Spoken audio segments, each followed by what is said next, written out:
Hi, everybody. Welcome to the 5 things that I wish I knew when starting my business. So hindsight's 2020, of course. And when you start to iron out the kinks of your business and you have some distance and perspective, you can start to see where you might have fucked things up. And if you could do things over, if you could start over from scratch, what you would do differently, what would you keep the same, what would you tweak just a little bit. So I wanted to come in here today to talk to you about the 5 things that I would have done differently and share with you like why this is so important to me, because it really changed, being able to see what I would have done differently has really changed how I run my business and then how I teach my clients to run their businesses. And so as this new program, Conscious Money, is coming out, I've really been reflecting on all of the money pieces and like the business side of things, not the marketing and not the building out the programs and all of that, but there's just so many different parts to running a business. And this is just one of the parts. This is one of the skill sets, right, that we have to learn. And if you don't know this, you don't know it. And so you just are shooting from the hip unless you have somebody teaching you this stuff, right? And I didn't and I also feel like this isn't taught in the industry of like how to set up your bank accounts and, should I have a sole prop or an LLC, and like, what does that mean? And, if I have the LLC, what are some things that I need to be doing in my business to keep the legal protections of the LLC? Like, this just isn't talked about. And it wasn't talked about in 2015 when I was starting my business, which is why it is so important for me to talk about this and to teach this to my clients and to have this available in all of my programs. So no matter what program you join, these trainings and videos that I've done are part of the bonuses, because this just needs to be talked about. And you have to know this stuff, right? Like, you have to learn this stuff. So I want to share with you today the 5 things that I really wish that I would have known and done differently, and how I'm rectified that, and what I teach to my clients. So the first one, first and foremost, is establishing clear financial boundaries. So this is about separating your business and personal finances from the beginning. And if you haven't done that, if you're already in business and you haven't done that yet, this is like, stop, do not pass go, do not invest in anything else. This needs to be a priority. Separate your business and your personal finances, especially if you've paid the money to have an LLC, because the LLC gives you legal protection. And if you are commingling your accounts, you do not get that legal protection. This is if something goes like wildly out of control and there's like lawsuits and you're sued, right? If you have commingled your finances and there's a judgment against you, right? And you have a home and you have a car and you have all of these things, that goes into the settlement. If you have an LLC, it protects your personal finances, it protects your assets, right? So that if there was a judgment against you, they would only have what's available in your business. So this is why this is so important, especially if you have the LLC part, because you've paid extra money to have that legal protection, right? So I did not do this. I got in major trouble, coincidentally enough, here in the Cayman Islands, which is where I started my business in 2015. And there was a hearing, a big old meeting, very fucking scary. I'm going to be talking about this in the workshop too, but there was like a round table, and I think there were like 8 or 10 immigration officers and labor board people talking to me and my business partners about my business. And we were not in compliance. I didn't have any like financial documents. And so when they asked me to produce X, Y, and Z, documents. I could not produce them. And I left that meeting with no business. Both of the business partners pulled out and I literally had no business. So I had to stop working. I had to cancel payments. I was shit out of luck and I had to start my business over. I had to hire a team of lawyers. I was being threatened with fines. They were being threatened with having their residency pulled. There was just so much fucking drama. And so I've seen how fast this can get out of control. I've seen how bad it can get. And I don't ever want to feel that again myself. And I don't want any of my clients or any of my community members, whether you hire me or not, to ever feel that. So don't try to cut corners.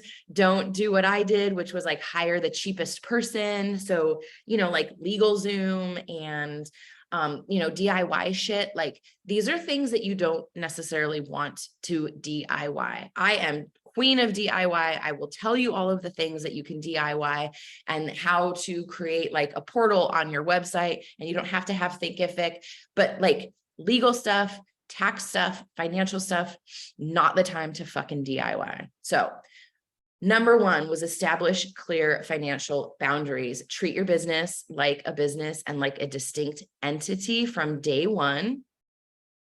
It ups your professionalism. It ups how you feel about your business. You feel like more of an authority in your business, right?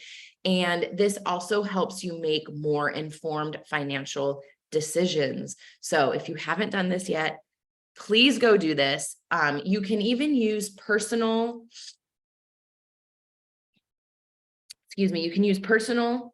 bank accounts. Like, I don't know, like this just changes wherever you are in the world. But if you don't have an LLC or an EIN in the United States, you might not be able to open business bank accounts, right? I don't know this for sure. Check with your bank. But what I started to do was I used personal bank accounts. I opened them up, savings accounts, business, and checking accounts. And then I labeled them, I named them, right? Operating expenses, profit. We'll talk about all of this in the workshop and I'll get like really into exactly what you need to have. So I skirted around having like actual like business accounts until I got my EIN. All right. The second part, I'm gonna have some coffee, hold on. We do not have half and half in Italy. And so here on the island, it's this delicious coffee from Louisiana, that it has, I can't think of the word right now. But it's just got this very distinct flavor. So I use a French press and have half and half. And so I will be enjoying as much half and half and this specific coffee as I can for the next month. So if you see me drinking out of this mug, that's what it is.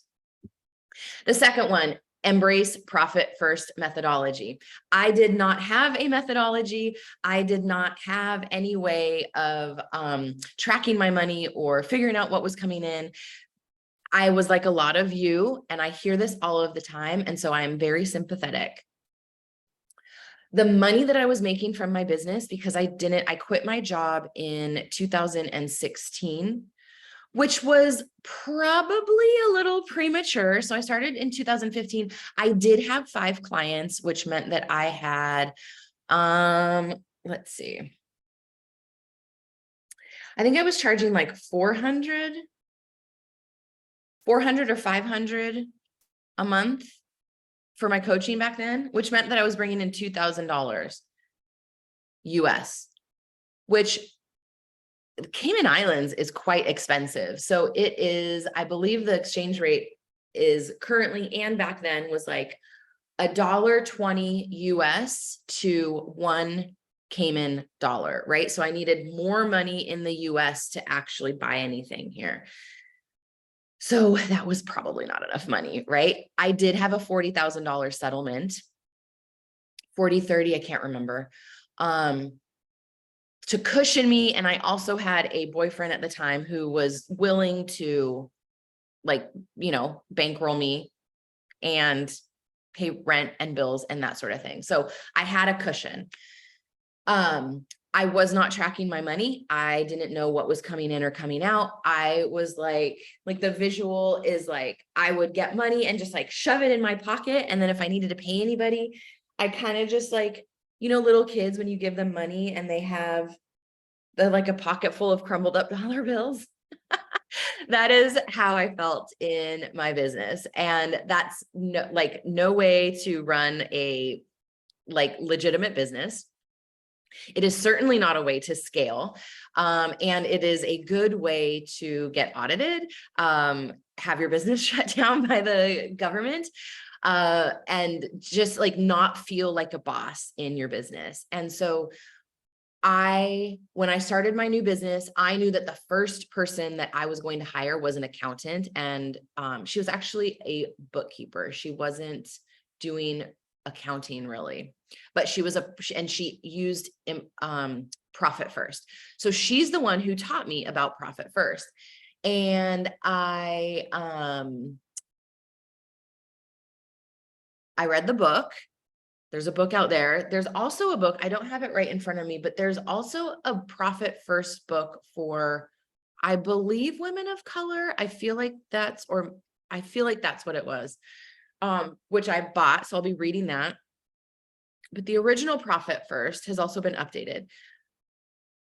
I recommend all of my clients, all of you, reading at least the first 4 to 5 chapters of that book, because it does start to get into, if you want to read the whole thing, go for it. But it starts to get into brick and mortar stuff that you don't necessarily need to know about. But the first couple of chapters are very important. And what this teaches you, again, I'll be talking more in depth about this on the workshop next week. But it teaches you how to allocate funds to specific accounts for operating expenses, profit, taxes, so that you have regular paydays. I'm on payroll. I'm an LLC with an S Corp filing. And so I'm on payroll. I get paid twice a month at a regular salary. And that is something that a successful business has in place, right? I fully get that if you need all of the money that's coming into your business because you don't have another job, this is where things start to feel really complicated for people. So we're going to talk about that in the workshop and really get into that, because one of the problems that I've heard, and this is what I felt as well, was I need every single dollar that's coming in. What the fuck? I'm supposed to only pay myself 50%. That is a luxury of someone who's making multiple thousands of dollars and has reoccurring revenue in their business, which is also why it's so important to really get a baseline of reoccurring revenue so you can have a regular paycheck. See how all of this starts to really play into each other, and why it is so important to have this. So when you start to even look and think about your business from a profit first lens, you can see, I need to be charging more. I need to really take ownership of my finances, and I need to start getting really responsible. This is how your personal thoughts, beliefs, actions around money will directly impact your business. If you're fucking around with your personal finances, if you don't look at your bank accounts, if you don't balance your checkbooks, I don't know if people still do that. I don't, but if you have your head in the sand when you're looking at your personal finances, what's going to be any different than your business finances? You're going to do the same thing that you're doing in your personal life that you're going to do in your business. And that is not how you run and grow and scale a successful business. Whether you are happy with 5K months, or if you want to be scaling to 10K, 15, 20K, and you want to have a multiple six-figure business, you are not going to get there when you are fucking around with your finances, because it'll feel like a dog chasing its tail, and there will literally never be enough money, no matter how much you're making, because you haven't figured out how to actually manage your finances. You don't know what's coming in for profit. You don't know what you should actually be spending your money on. You don't know what you have to invest. Do you have a business credit card? There's so many different things to take into consideration, right? So really cultivating these healthy habits early on ensures a really smooth transition when your business starts to generate more revenue, starts to bring in more profit.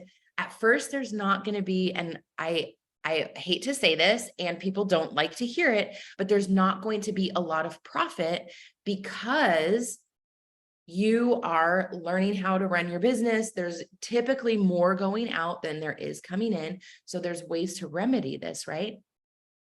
Of course, we will be talking about this more in depth and doing more like workshop stuff in the workshop that's coming up next week. I also wanted to just tell you, side note, that this workshop that's coming up, there will be 2 parts to it. So one is the workshop where I will be teaching, and then the second part will be a Q&A. So there's 2 different calls. So I wanted to tell you about that. Okay, so number 3, seek professional financial guidance. In my early years, when I was just kind of fucking around, I really made the mistake of obviously mishandling the finances. So stressful. And I ended up paying the price for it, not just in like my mental health, but also in money because of the financial team or the legal team that I had to hire. So there was a lot of financial loss as well. And like, talk about loss of self-esteem, confidence. It took the wind out of my sails. So if there's anything that we can do to keep that wind in your sails, keep you feeling really confident around your business, we want to be doing that. And what I have seen time and time again with myself and with my own clients is that when you feel like a boss around your money, you show up completely differently online, in the world. You stand taller, you know what your worth is, you know what your time is worth, and you charge accordingly. And when I was just shooting from the hip, trying to figure out my own finances, this just caused such a mess. I am also not the best at math. It was not my strong suit in college. I was a psychology major for a reason, because it had the least amount of math or science. Like I took, and even the science classes in psychology, I really struggled in. So I just knew that like, it is not my strong suit. So I personally believe that we don't need to be spending time trying to get better at shit that we're not good at in this sense, right? Like I don't need to be a whiz at math because I can hire somebody to do that. So really start to think about, is there somebody that I can hire? Is there somebody that I can help support me? And maybe it's not like having somebody on just like your payroll or a retainer. Maybe you hire them to check your books quarterly. Maybe you hire them to teach you, right, how to figure out, and whether you're using like Xero or what's the other one, QuickBooks, right? So maybe if you're not in the position to, you got to get creative, because I hear this, oh, I don't have the money to pay for somebody to do this. Well, you still need to fucking do this. You still need to manage your finances. You still need to reconcile your accounts. You still need to track what's going where, right? So maybe you get creative and you hire somebody to teach you how to reconcile your own accounts, and then they'll come in and double check quarterly. Maybe that's what you pay them for until you're at the position where you can just have somebody do all of this for you and take all of it off of your plate. So their expertise, hiring somebody, seeking professional guidance, their expertise is going to save you so much time and so much money in the long run. If you don't need to know QuickBooks and it's not part of your business, having to learn another platform is a fucking pain in the ass. Having to this is why I hire out. I don't need to know how to run Thinkific. I don't need to know how to run my email provider. We're with Flowdesk now, right? I am at the position in my business where I would rather pay somebody to do that for me because I don't have the time or the bandwidth or the fucking desire to learn another platform. it's just not part of my business. I don't need to know it, right? I need to be spending time on things that will actually bring in clients and make me money, like doing Facebook Lives, like reaching out to people, like creating content, right? If that's what your business looks like and you don't need to know these, then figure out how to streamline that. Figure out how you can outsource it, whether it's a trade or, like I said, you're only hiring them for projects or quarterly, then start out there. But having somebody support you through this is really going to make a big difference. And you'll start to visually see, like if you have a spreadsheet, right? And you're doing these things, you can start to see what money's coming in, what money's going out, what's the revenue, what's the profit, what am I actually making? Where do I need to change things? Do I need to let people go? Do I need to tighten things up around the platforms? Like maybe you're not fully using this platform. So you figure out a workaround or a DIY and you cancel that monthly membership because you want to be making more money in your business. So there's lots of ways to do this, lots of ways to get creative, and it will change your business. Number 4, emphasize cash and sales tracking. So again, this is something that I did not do. And I am still working on, to be fully transparent, because I usually track just the cash. And so this is also something to pay attention to in what you're seeing online. Like when people are like, oh, I had 100K month. Is that sales? Is it cash? It's usually not profit. Usually people aren't talking about profit, right? So start to really pay attention to this in your own business and in what you're seeing online.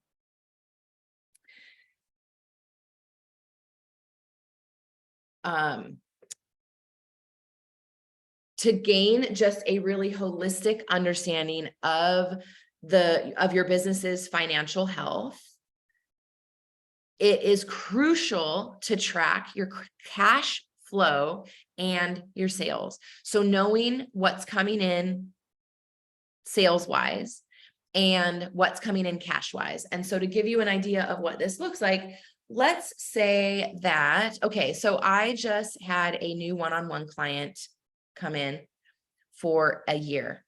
And that day was a $24,000 $24,000 sales day. So if I got online and I said, today was a $24,000 day, there's no distinction of like what day it was. Like, was it cash? Was it sales? Was it profit? This is why it's so important for me to say and tell you distinctly, today was a $24,000 sales day. It was a $2,000 cash day because my year-long one-on-one is $2,000 a month, right? So I really want you to start thinking about this in your own business, but then also when you're seeing this online, this is not, there are very few people who tell us exactly what it is, right? So you need to have this knowledge so that when you see this, when I see those numbers, unless it is specifically said, I assume that it's sales, right? Because these are like the smoke and mirrors that are happening in the industry. So this is, again, why it's super important for me to tell you specifically what it is. But this is where the mind fuck starts to happen, is because we see this, we think with our untrained eye that it's cash. And we're like, I am only making $2,000 cash a month. And this person's making $24,000 assumed cash a month. And like, what am I doing wrong? They've been in business as long as I have, right? It's just, so really start to look at this from a different lens. And then the reason that this is important in your own business is so that you can start to project what you're going to be making for the next, 6 months to a year. I have year-long payment plans. this is a year-long client, I can start to see where I need, like, what do I need to launch and how many people need to sign up for me to hit my financial goals every month, right? So really by having a really clear view of your incoming revenue in the present, what's coming in monthly, and then projecting it over the next 6 to 12 months, you really start to gain an advantage, and you start to feel like a business owner where you can start to project your income. Oh, I know that even if I didn't sell anything else, I could take a break during these summer months. I have clients who take the summers off to be with their kids. I know that I have a baseline of $10,000 coming in every month. And that's coming in from all of the payment plans. And then in September, I will launch this next program, which usually about, 15 people sign up for that. So then I can project typically that I will, my income will be increasing in September. This is how businesses run. This is how a true business looks at where they can take a break, what they can do, what they need to be selling. Do they want to do a flash sale so that they can increase their revenue? Can they put out some bundle, or what can they do, right? Like if they see that there's going to be a dip in this month, then they'll start to prepare for it, right? So this is how you really start to create and see and maintain the consistent cash flow, and really ultimately transforming how you operate your business. This is a huge game changer. And so the fifth one, cultivate a positive money mindset. This is a must. So money, as you know, brings emotional baggage. And as entrepreneurs, we are bringing our negative beliefs and thoughts and subconscious beliefs with us into our businesses. How could we not? It's not like there's just like this line where I'm like, oh, I'm going to step into this abundance mindset as I'm working. But then when I'm doing my personal finances, like everything's awful. It's shit. Like I'm never going to have what I desire. Like I'm never going to make the money that I want to be making. No, you're bringing all of your generational money trauma with you into your business. You're bringing everything that you were taught either explicitly or, what's the opposite of explicit?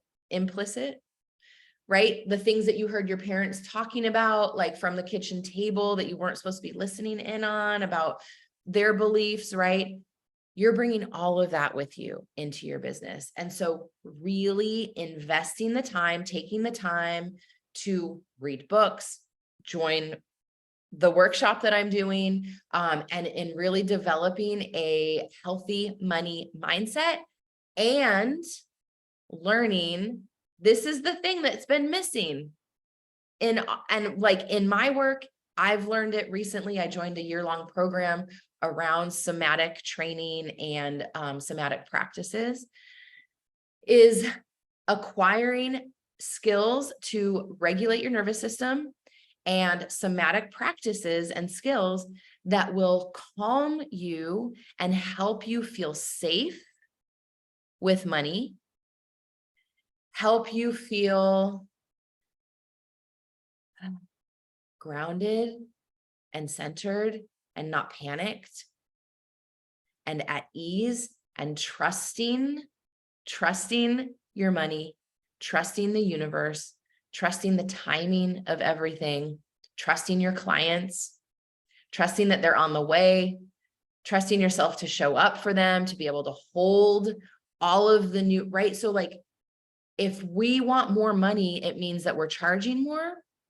Cue nervous system dysregulation. It means that we're bringing in more people into our businesses. Cue nervous system dysregulation, because we have to be doing the work to learn how to hold all of it, all of like the money coming in when you have not been seeing those large numbers, and there's a lot of zeros, and I've never seen that many zeros in my account, and what the fuck, this is all going to go away, and this is a fluke, this 10,000 month was a fluke, and all of these clients coming in, and there's like, I have 30 new people in my program, and what the fuck, am I going to be able to handle all of them, right? This is all tied into why you're not charging enough, why you're not putting yourself out there, why things are feeling hard and you are getting in your own way. This is all tied together. And not that this one thing alone will make all of the difference, but it will make a huge fucking impact, because like once we start to heal this, then your brain's like, oh, what else can I pick apart?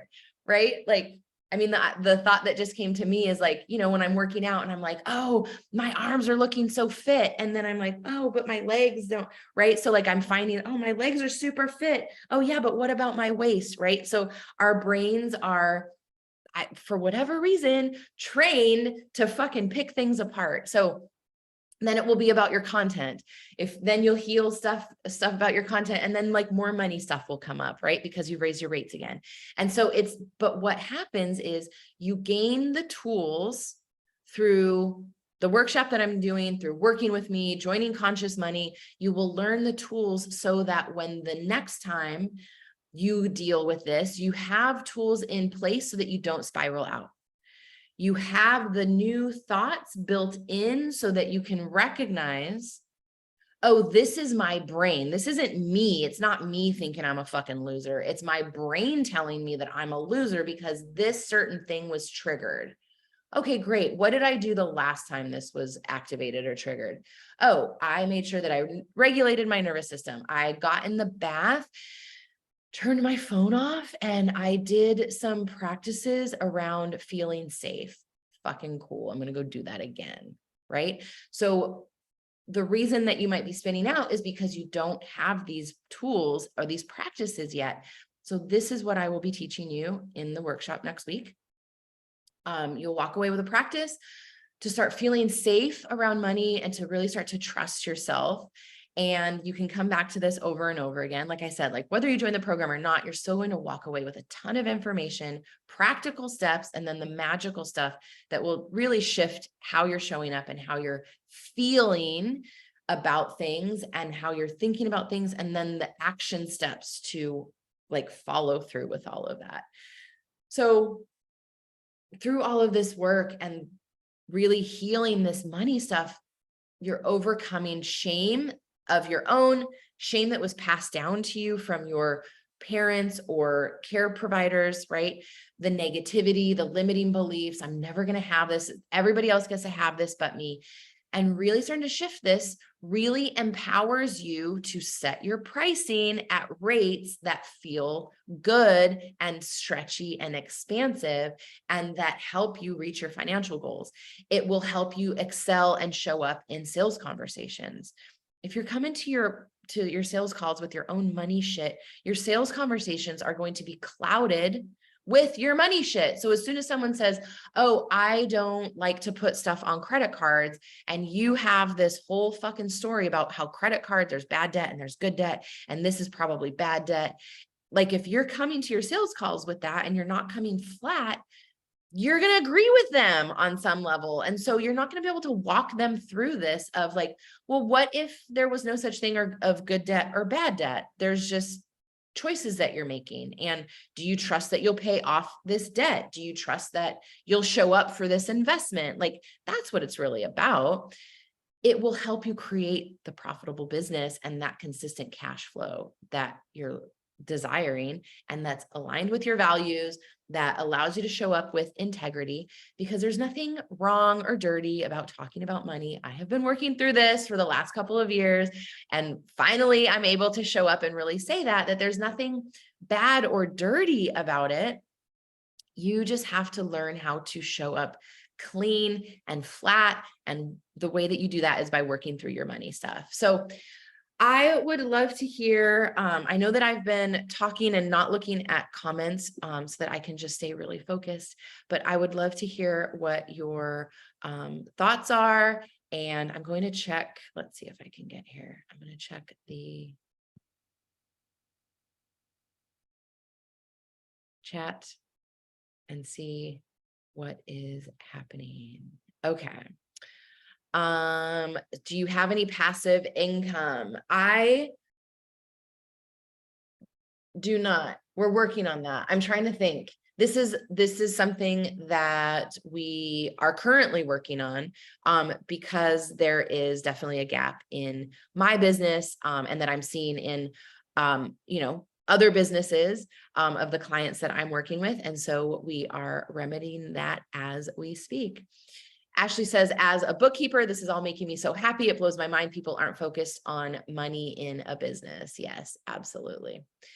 Allie says, yes, getting my head out of the sand around finances was the first and best step I took to regulate my nervous system and help me feel more safe in my life and business. Love to hear it. So, I am always available for questions. So if there are any other questions, you can pop them into the comments, and I will circle back and get those for you. But this is all I have today. Remember to get signed up for the workshop that I have coming next week. And it is called, let me get this, From Chaotic Cash to Strategic Stacks, Unlocking Financial Stability and Reclaiming Control. So we have that set to go for you next week. Make sure that you get signed up, not just on the Facebook event invite, but on the actual form. And if you can't make it live, we will send you the replay. And there's just going to be so much great information that you can really start to implement immediately and start to see results. And then if you want to join us in Conscious Money, I would love to have you. That gets started in August. We're working on the sales page now. So have a wonderful rest of your day. I hope this was helpful. Let me know what questions you have, or any other topics that you'd like me to talk about around any of this. And I will see you next week in the workshop. Take care. Bye, everybody.